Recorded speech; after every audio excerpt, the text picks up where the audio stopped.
You've survived another week. Thank you for listening, downloading, and subscribing to the Black Man with a Gun Show. This is episode number 651, and what a week it has been. I had to work some crazy hours from like 04:45 a.m. to 09:30, and it kicked my butt. My son tested positive for coronavirus. We were in isolation. He was in isolation. We were in quarantine, and he has gotten through all of that. And it gives new meaning to the word, let everything that have breath praise ye the Lord. I am thankful to God for allowing him to be healed, to get through it. Breathing takes on a whole new meaning when you can't do it. Can I get an amen, somebody? 2020 is still with us. This is October 2020, and it's like that snafu thing, situation normal, all effed up. This week I want to share with you an article written in Silencer Co. blog by my friend Larry Case, called Hunting with Suppressors. Also, and 7 common sense things that I want you to remember in the art of war. All that and more coming up next. BlackManWithAGun.com, Kenn Blanchard's Pro Gun Podcast. And the hits keep coming. I had some technical difficulties on Friday night, and this podcast is a little late. But it's out first thing Monday for all those who check it out first part of the week. Me personally, I'm doing the best I can with what I got left. I want to give a quick shout out to Brother Ian, and thank you for that handwritten note, man, you sent me. I appreciate that. You rock. Direct from our newsroom in Washington, in color. There was a virtual Second Amendment rally happen over the weekend, and if you were a part of it or you listened to it, would love to hear your thoughts. In the stock market today, helium was up, feathers were down, and paper was stationary. Weights were up in heavy trading. Fluorescent tubes were down in light trading. Light switches were off. Caterpillar stock inched up a bit. Knives were up sharply. Cows were steered into a bull market. Pencils were down a few points. Hiking equipment was trailing. Elevators were up. Escalators experienced a slight decline. Mining equipment hit rock bottom. Diapers were unchanged. Prunes plummeted. Sun peaked at midday. Balloon prices were inflated. There was heavy trading of metals. The bottom fell out of disposable diapers. Major shipping lines stayed on an even keel, and pain relievers soared. And I'm still wondering why people with closed minds always open their mouths. Since 2014, I have been a member of the Crossbreed holster family. If you carry concealed, get a holster that supports not only your firearm, but your freedom, the faith, and this brother with a try-it-free lifetime guarantee. CrossbreedHolsters.com. CrossbreedHolsters.com.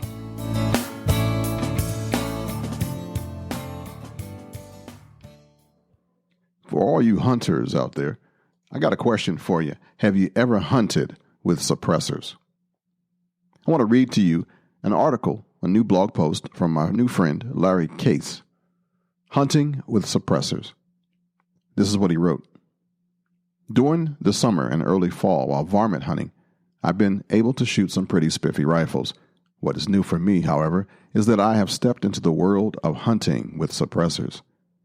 Using a suppressor on a hunting rifle has intrigued me for a long time, and finally, I'm here. I have 2 Silencer Co. suppressors, the Harvester 300 and the Omega 300, and they are mounted, respectively, on a Mossberg Patriot, Predator 6.5 Creedmoor, and a Remington 5R in 223. Now, if you want to see what this looks like, I will put a link to the whole article in the show notes so you can check it out for yourself. But I will also put a few little peeks in our show notes if you get a chance to share it there. Larry says, I am a hunter. I was raised as a hunter, and I'll always be a hunter. My father took me hunting when I was small, and I never looked back. Not once in my life did I ever consider not being a hunter. Hunting is just something we did. It started with plinking bumblebees and other insects with a BB gun, and moved on to English sparrows and starlings with a pellet rifle. Dad had a strict rule about not shooting songbirds. Then came the day of days when I could take my first squirrel. Deer, ducks, and turkey came later. How about we fast forward? It's that time in the Appalachians. Summer is sliding into fall. I sit with my back against an ancient oak log on the edge of an overgrown field and watch. I'm hunting with suppressors, even though the real hunting season haven't even started yet. In my neck of the woods, summer and early fall usually mean one thing for the hunter: varmints. Varmints in my neck of the woods mean groundhogs, or woodchucks depending where you are, crows, and coyotes. I tough it out through the hot days of August. There's not much you can do during the heat of the day. Late in the evening, it cools down enough to sit and watch a limestone pasture field for woodchucks and maybe a chance at a crow or two. Crows that land in a field in a walk-around are a real challenge to the rifleman. The actual target area is very small, and a crow is rarely standing still. Numbers run through the cobwebs of my brain as I glass the area before me and figure 200 yards may be my limit on Mr. Crow. A little later, though.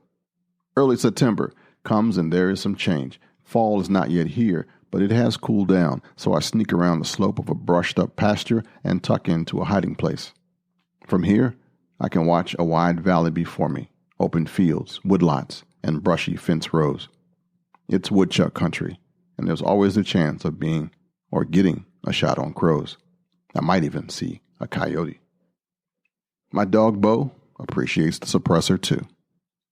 Watching the landscape before me, I realize a sudden calm has come over me. A weight seems to have been lifted.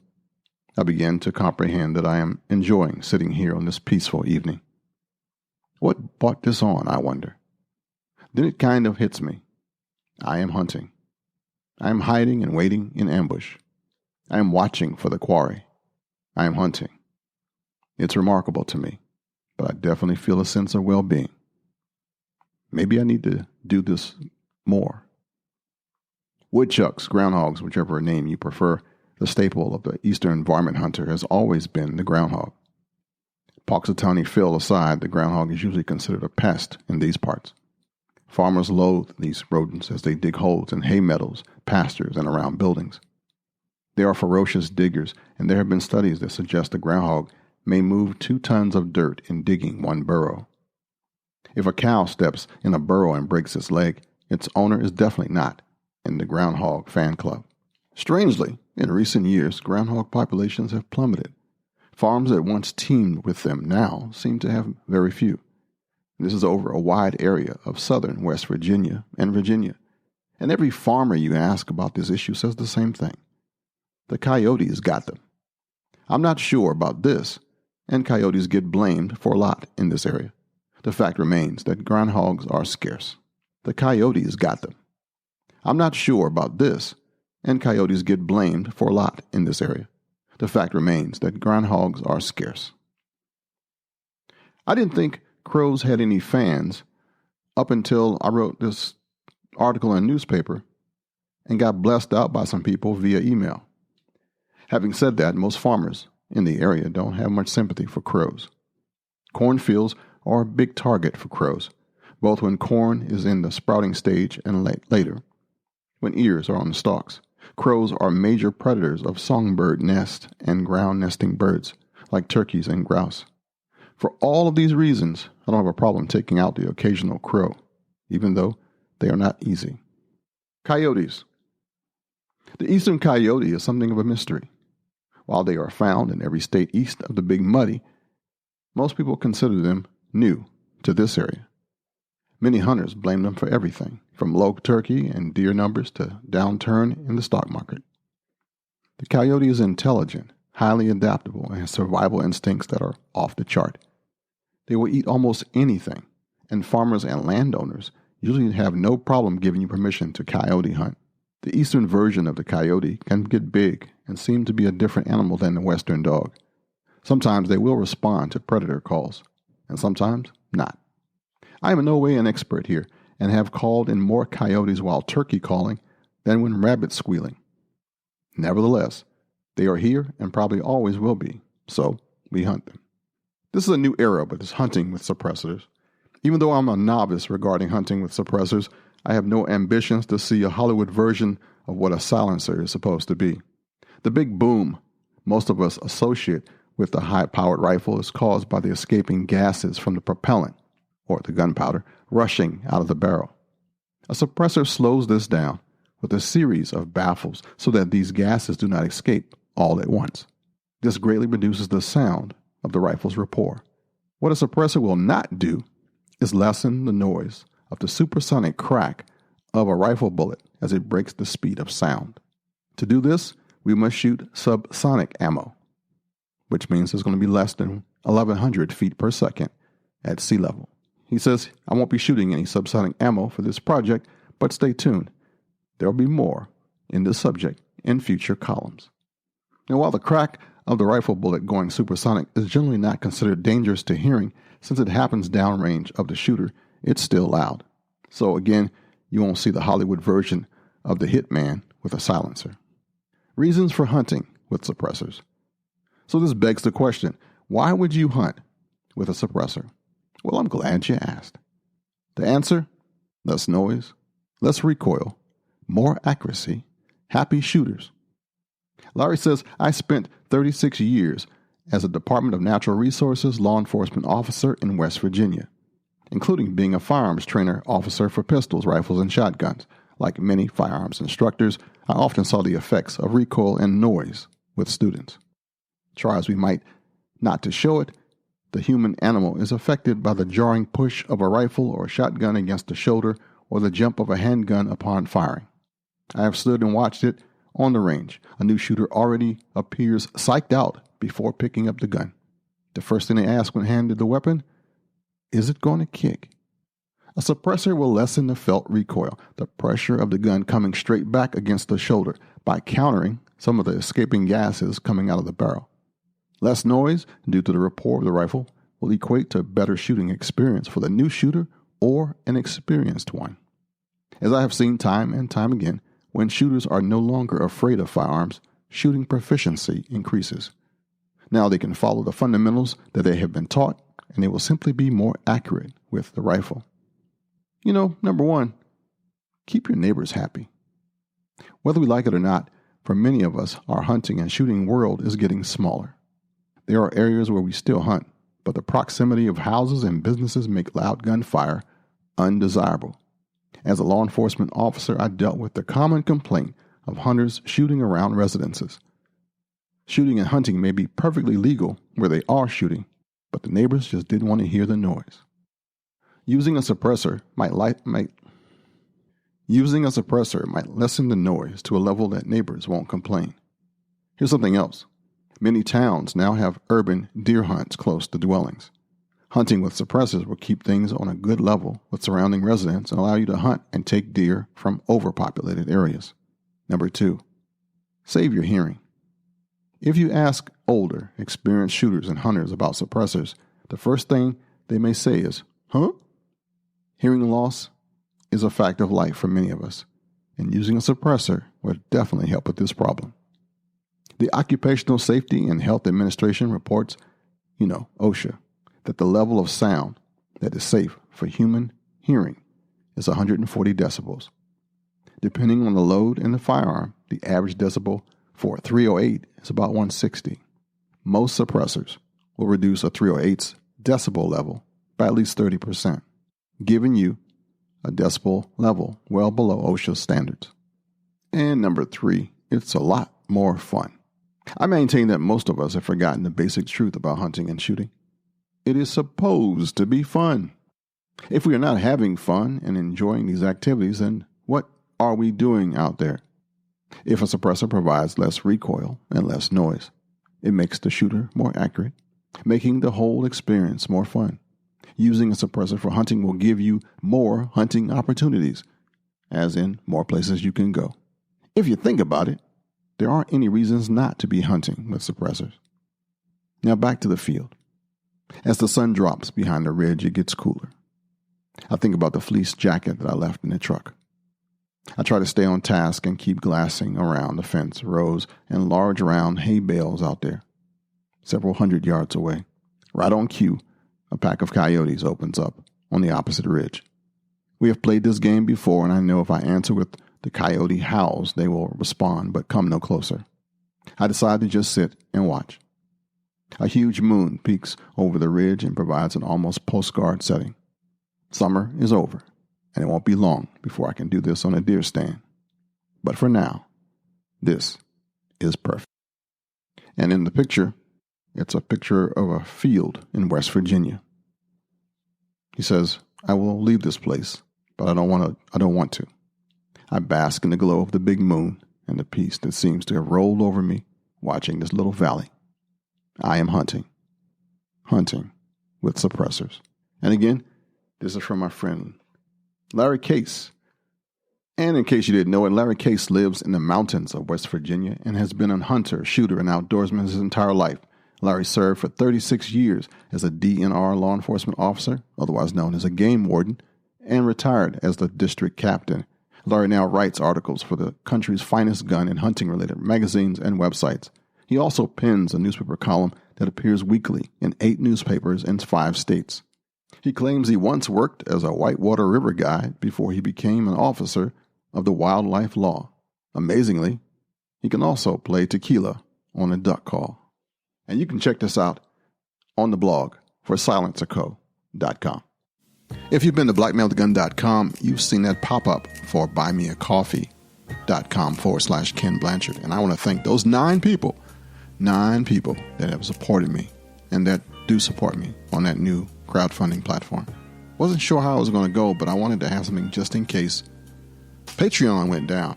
And right now, Patreon, we have 33 members, and I thank you, family, for that.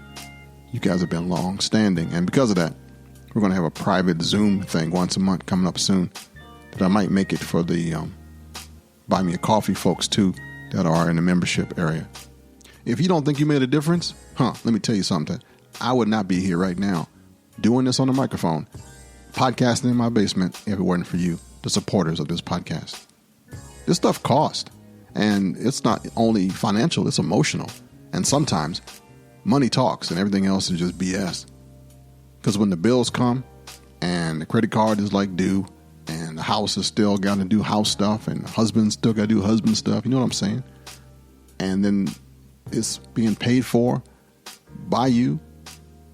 Your little $5 or $10 or $20, whatever you're contributing, helps a lot. Yeah, it does. So thank you for supporting me in buymeacoffee.com and in patreon.com. And the second way is through just email, just telling me to keep going and give me encouragement. Find me on Facebook or however you talk to me. That helps too. I ain't going to poo-poo that because I need you to talk to me sometimes. I need to know when I'm going left and when I'm going right. If you want to make sure this thing grows, if you want to make sure it still goes, please be a member of either patreon.com/blackmanwithagun or buymeacoffee.com/Kenn Blanchard. And you know it has Ken with 2 N's. Long time ago, there was a guy by the name of Sun Tzu. He wrote a book that's pretty famous. You might have heard of it. It's called The Art of War. He said to win 100 victories on 100 battles is not the acme of skill. To subdue the enemy without fighting is the acme of skill. Some people think that in the next coming months, maybe weeks even, there's going to be some civil unrest. There's going to be some trouble. Can I give you 7 tips, 7 things to think about that might help you in your situation that maybe you have forgotten or didn't consider?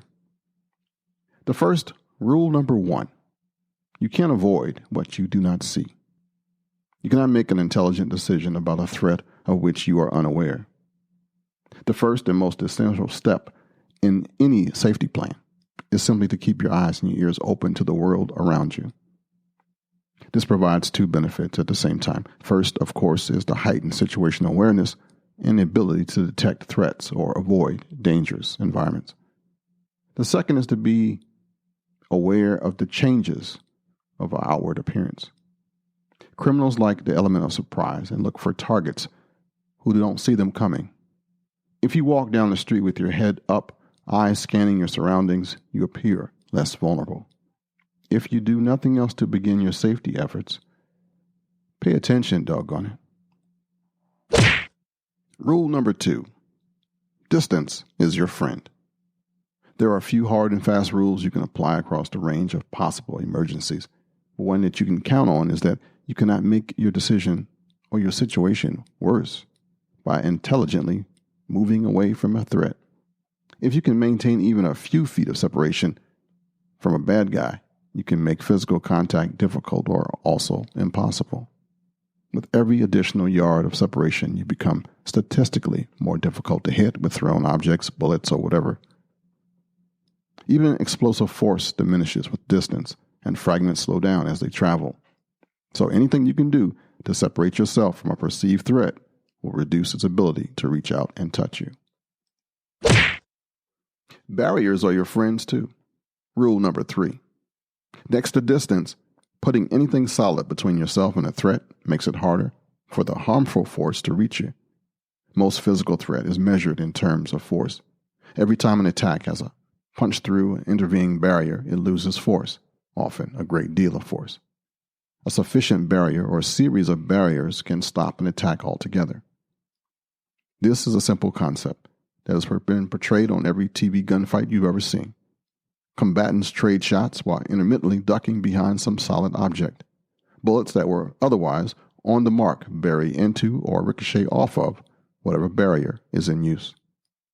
Consider this in contrast to an equally common Hollywood example of poor decision-making shown when some good guy on foot is being pursued by a bad guy in a car.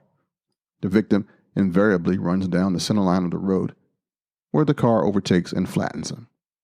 Had our victim zigzagged between every parked car and tree, the vehicle would have most likely lost all ability to make contact.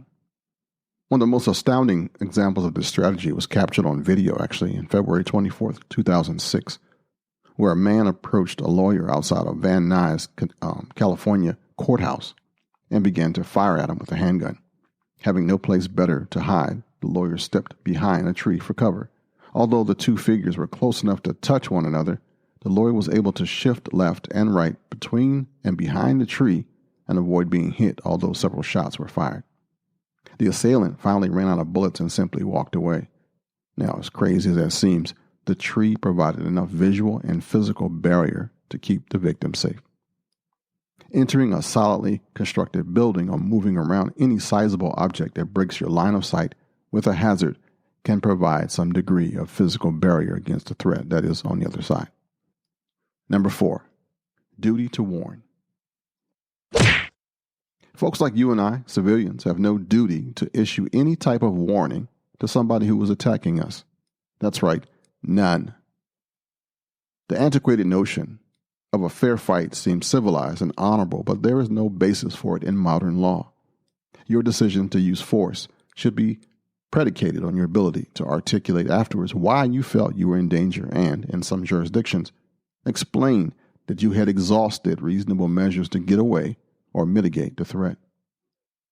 Presuming a clearly evident threat, like a bad guy entering your bedroom with a machete in hand, you are under no obligation to express your defensive intent or give the bad guy a chance to repent of his evil ways.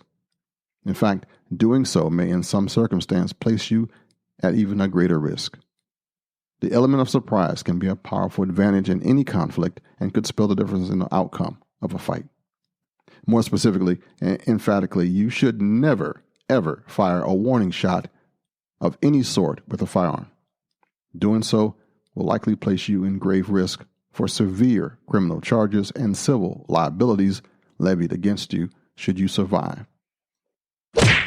Duty to render aid. Most of us grew up in a world where we feel obliged to assist the injured. It's not in our nature to stand by while somebody screams for help.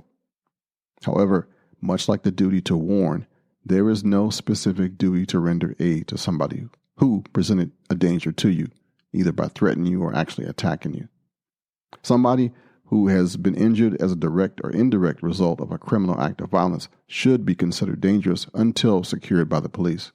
Do not attempt to get a better look at their injuries. Do not let yourself get sucked in by pleas for help. If you watch Halloween at any time, you know that Michael will get back up. The logic is simple. You never, ever want to be close to a violent person. be they chasing you or flat on the ground and screaming. Even injured people can lash out in danger, in drug-fueled insanity, or by using the appearance of injury as a ruse to draw you in range. As I said before, the injured person may be bleeding, and contact with their blood and other bodily fluids these days can put you at risk for blood-borne pathogens, so stay away. There is no scenario in which your safety improves by moving closer to a violent bad guy, regardless of their condition.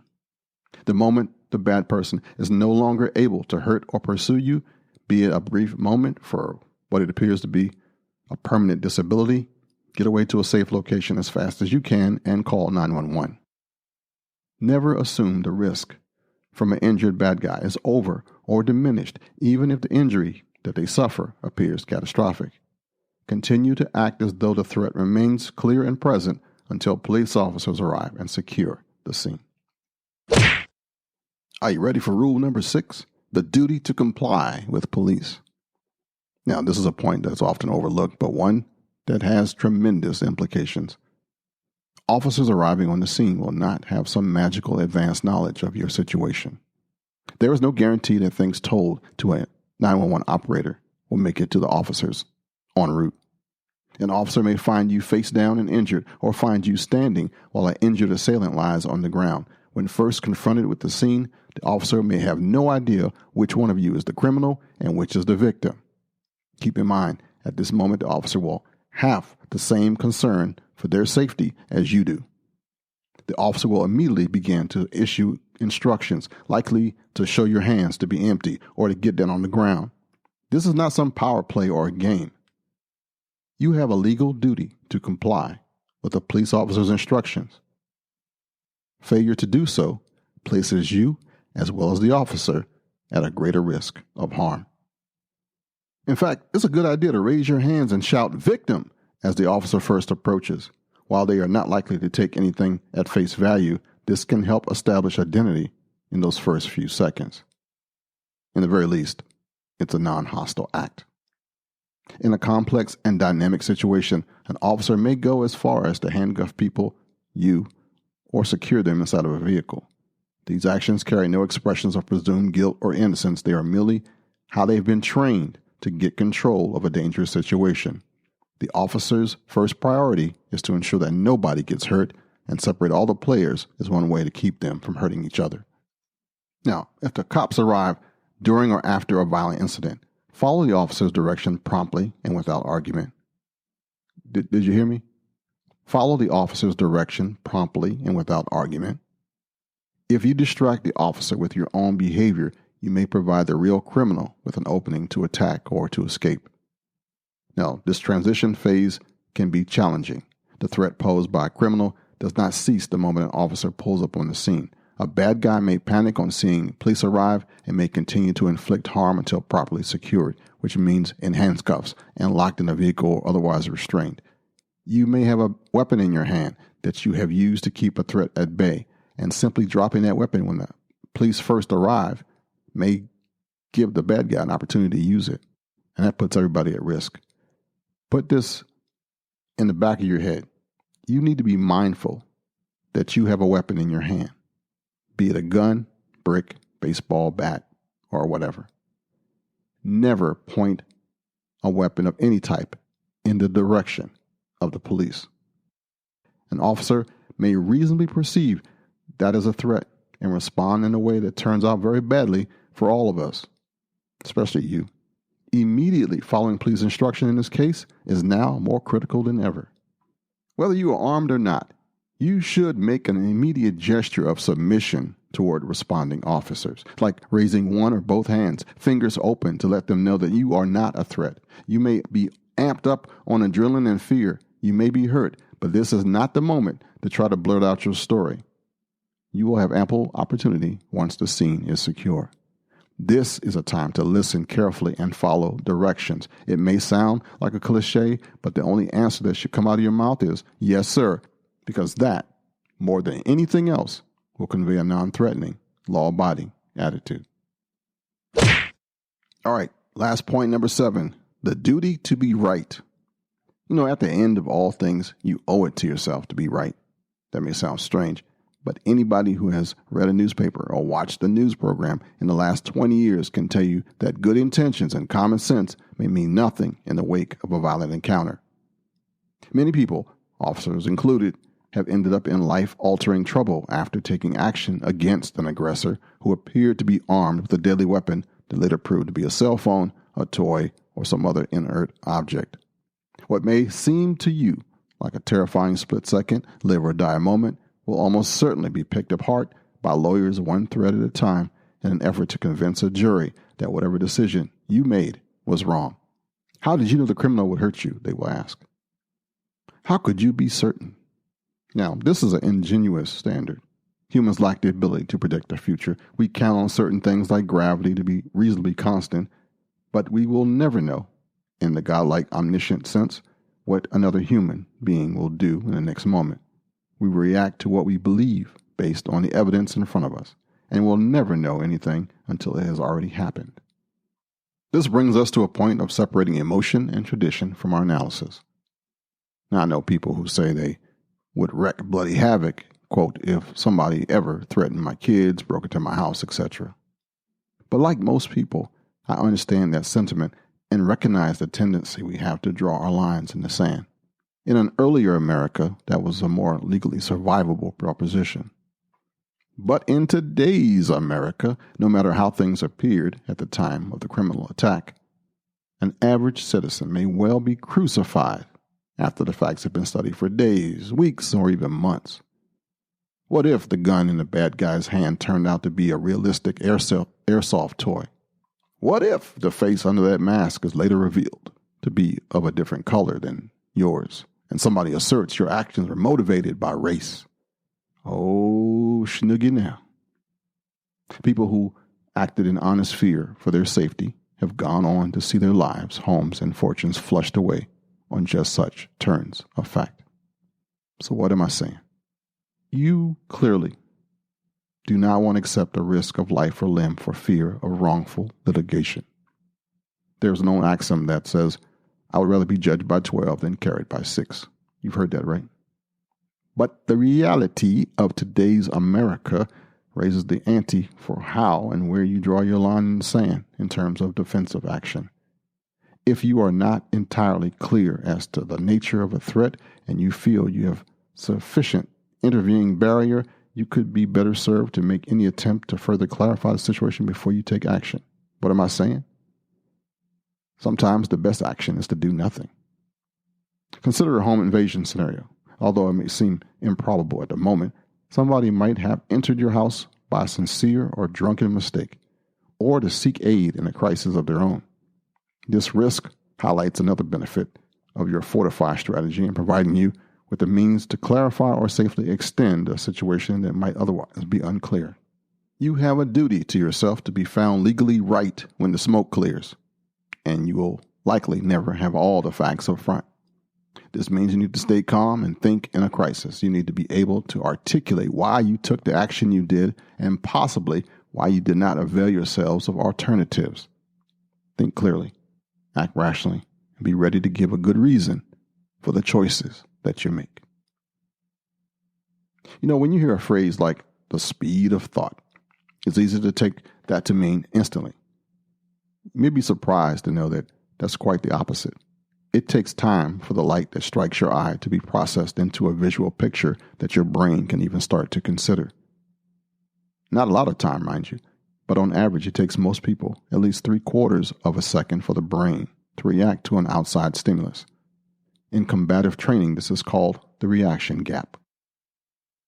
That may not seem like much time at all, but a lot can happen in just a second. When you add stress or unexpected events, that gap can stretch on for several seconds. And you have doubtlessly seen real events and news footage where a frightening event occurs and some people just stand shocked, frozen in place.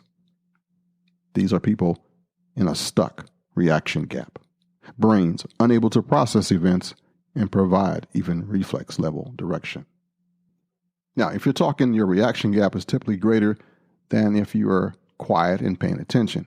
On rare occasions, Hollywood had presented this accurately.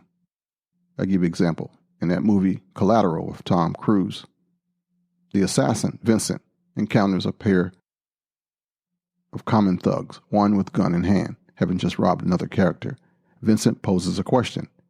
Is that my briefcase? The thug with the gun begins to speak, and Vincent responds with sudden, unexpected swiftness. The fight was over before either thug recognized that it had happened. Admittedly, this is a fictitious example, but with training, one can draw and put 2 rounds into an up-close target in less than a second. Reaction gap may be a fleeting moment, but it can be time enough for one sudden, definitive act that changes the tide of battle. It may allow you to shoot or strike or break contact and get away. You choose to exploit this vulnerability. Make sure your action is emphatic. With a reaction gap in mind, should you find yourself in a stressful, high-threat scenario, shut up. That might sound harsh, but this is not the time for idle conversation or venting emotion. It is a time for watching and thinking. If you must speak, keep your statements short and direct, and if you have the decision to act in a way that might benefit from a brief head start, getting your opponent to talk or visually track a brief distraction may help that equation to some degree. And hopefully, some of those 7 rules make sense. Well, that's it, my friends. I want to thank you for listening, downloading, and subscribing. Thank you for your support. Check out silencerco.com, the new blog, and give Larry Case article a nice little read and a thumbs up if you can review it and comment. It'll mean the world to me personally. I'm hoping that by the time I get my video together that you like it as well. You know, these are tough times for some people. Take a look around and make sure that your brother or your sister is doing okay. Check in on each other. Make this social media thing work and actually be social. All right? You know, just in case nobody else tells you this today, I love you. And there's not a damn thing you can do about it. Until the next time you hear my voice. Shalom, baby. Until next time, friends. To keep in touch with Kenn and his cause, head over to blackmanwithagun.com.